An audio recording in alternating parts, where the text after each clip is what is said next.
So this is for the 57 T-Bird, and what we've got going on here is somehow we got to make that into a wiring harness for inside the car. As you can see, Jimmy's got the factory schematics over here from 1957, trying to find out what things we need to update, upgrade, and change in order to add air conditioning to this car and have it operate as smoothly as possible. As you can see, there's a lot of pieces in here for that wiring harness, and we've got to figure out a way to marry it to the car. And so he's got the original schematics there, and what I have here is the one that came with the wiring kit.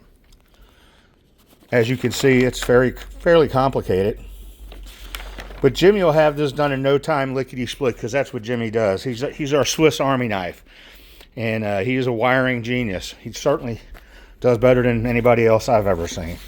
Anyway, if you got a wiring problem, bring it to PALS. We'll help you figure it out and get your car wired up properly. Hope to see you soon at PALS.